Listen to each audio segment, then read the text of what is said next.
Bem-vindo ao Vexa, onde o impossível não só existe, como costuma bater à nossa porta quando menos esperamos.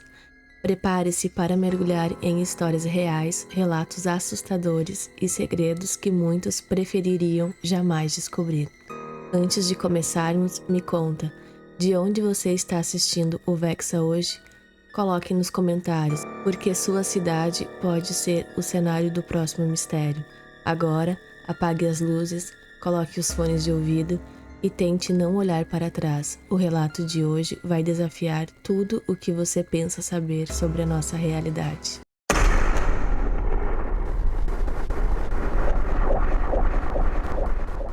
Não é todo dia que ouvimos uma história que desafia tudo aquilo que julgamos possível, mas o caso de Carmen Rosset, uma comerciante italiana da Brescia, se transformou justamente nisso. Um enigma inquietante que ainda ecoa nos becos da cidade e nos arquivos jamais consultados da polícia. Para muitos, ela era só a dona da boutique Bela Donna, conhecida pelo jeito reservado e a rotina disciplinada. Solteira, sem filhos, de amizades poucas e sinceras, parecia uma daquelas pessoas destinadas a atravessar a vida sem chamar a atenção. No entanto, em outubro de 1997, sua trajetória mudou de forma abrupta. Com a loja afundando em dívidas por conta da crise econômica, Carmen tomou a decisão de encerrar o negócio e recomeçar do zero na Argentina. Ela passou meses planejando tudo, estudando espanhol, reunindo os documentos e organizando a partida. Tudo estava pronto, até o inesperado chegar. No dia 16 de novembro, Carmen simplesmente sumiu. Nada de despedidas, nenhuma mala arrumada, nem um único registro de movimentação bancária ou passagem comprada. Seu apartamento parecia congelado no tempo. Roupas dobradas, comida fresca, documentos e dinheiro para a viagem intactos. Maria Fontana, sua melhor amiga desde a juventude, foi a primeira a notar o silêncio estranho. A polícia, sem pistas, tratou o caso como fuga voluntária, mas nada fazia sentido. Os meses se arrastaram depois de anos. O nome de Carmen saiu nos jornais. As lembranças desbotaram entre os vizinhos e o caso acabou arquivado, como tantos outros desaparecimentos sem solução. Mas a história não terminou ali. 7 anos depois, na noite de 8 de outubro de 2004, Maria ouviu uma sequência de batidas na porta, que conhecia muito bem. 3 rápidas, 2 lentas. O código secreto delas desde a adolescência. Quando abriu, deparou-se com Carmen, igualzinha à imagem congelada de 7 anos atrás. Não havia rugas novas, nem cabelos brancos, nem mesmo um traço de cansaço. Suas roupas, de tecido prateado e estranho, parecia vir de outro mundo. Sei que tenho muito a explicar, disse ela. As duas se trancaram no apartamento e por horas Maria ouviu um relato que jamais teria inventado sozinha, nem os piores sonhos. Carmen descreveu como, no dia do desaparecimento, foi abordada por 2 homens de terno escuro ao sair de casa rumo ao banco. Eles se apresentaram como agentes de um projeto científico internacional e alegaram que ela havia sido escolhida para participar de uma missão experimental. Seu perfil era perfeito. Sem filhos, sem amarras, sem raízes. Foi levada até um veículo sem janelas, percorrendo quilômetros até ser conduzida a uma instalação subterrânea, onde passou por uma bateria de exames e procedimentos que não se pareciam com nada que já tivesse visto em hospitais comuns. O local era metálico, frio, cheio de máquinas silenciosas e eficientes. Médicos de diferentes nacionalidades conversavam pouco, mas sabiam exatamente o que faziam. Sem entender muito, Carmen foi informada. Seria transferida para uma colônia experimental em Marte. No começo, riu da ideia, mas a incredulidade durou pouco. Ela viu com os próprios olhos a nave que transportaria, um cilindro branco feito de material fosco, silencioso, sem janelas ou vibração. Antes do embarque, foi submetida a um tal de processo de adaptação atmosférica, invenções químicas para modificar sua respiração e imunidade, adaptando seu corpo à atmosfera marciana. Segundo os técnicos, Marte oferecia um ambiente onde o envelhecimento era retardado, ao contrário do oxigênio da Terra, que acelerava a degradação celular.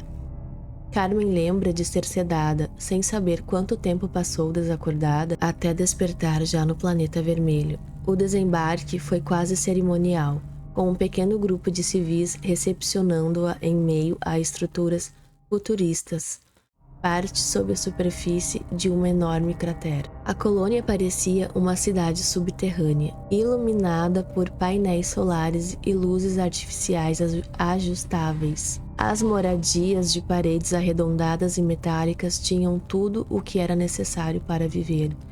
De pequenos apartamentos a sistemas de energia renovável, água reciclada, ar filtrado, a comida vinha de estufas hidropônicas e, apesar do clima clínico, as pessoas pareciam adaptar-se a uma vida estranhamente serena.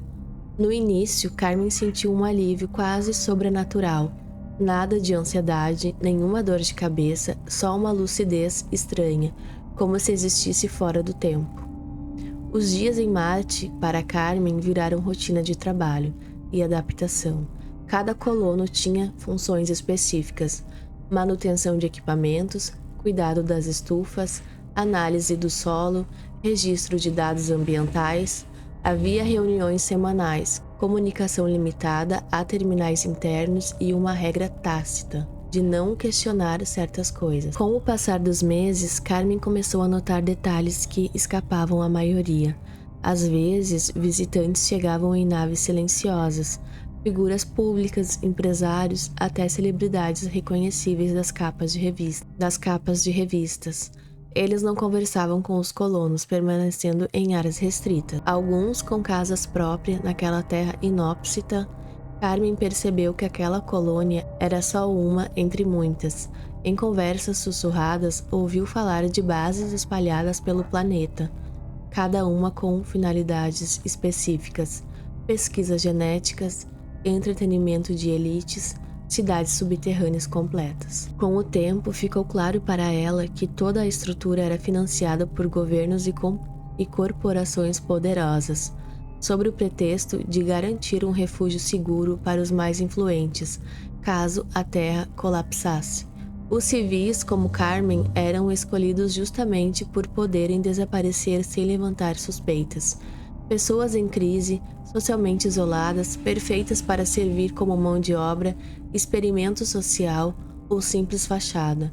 A promessa era simples: se alguém ousasse contar, ninguém acreditaria. Após mais de 7 anos vivendo nessa nova realidade, Carmen foi informada, sem explicação, de que seria enviada de volta à Terra. Recebeu uma despedida fria, instruções para nunca falar sobre o que viu, sob risco de ser silenciada.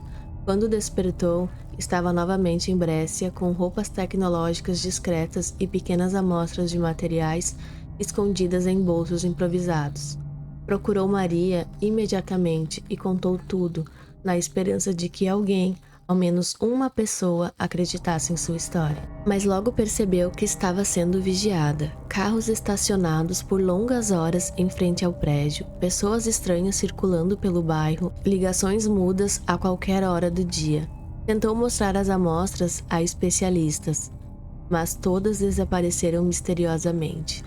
Seus cadernos de anotações sumiram depois de uma invasão em casa. Sentindo o cerco se fechar, Carmen decidiu fugir, desta vez para sempre. Em janeiro de 2005, desapareceu novamente, deixando para Maria apenas uma carta breve, escrita num tom impessoal, pedindo que não fosse procurada. A polícia arquivou o caso como fuga voluntária, mas para Maria nada era tão simples. Ela passou a ser seguida. Viu páginas sobre Marte desaparecerem da internet e começou a manter registros detalhados de tudo o que sabia sobre a amiga. Pesquisadores alternativos se interessaram, entre eles Alessandro Mariani, da Universidade de Milão, que analisou o caso profundamente. Com o passar dos anos, detalhes antes considerados fantasiosos começaram a aparecer em notícias. Projetos de habitação em Marte, bilionários investindo em viagens ao planeta, políticos discutindo planos de evacuação interplanetária. Hoje, Carmen Rosset é citada discretamente como uma das poucas pessoas que teriam vivido numa colônia secreta em Marte e retornado para contar. O caso permanece envolto em mistério, dúvidas e vigilância silenciosa. Maria, ainda vivendo em Brescia, guarda cartas e gravações da amiga em um cofre, prometendo divulgar tudo caso algum dia sofra algum tipo de represália. E a pergunta que não quer calar: e se tudo for verdade? E se neste momento elites do mundo inteiro já estiveram em Marte, preparando um futuro longe dos olhos da humanidade comum? Talvez Carmen Rosset não tenha desaparecido porque estava louca, mas porque sabia demais. E nesse caso, o seu silêncio pode ser apenas o começo de uma verdade que o mundo ainda não está pronto para encarar.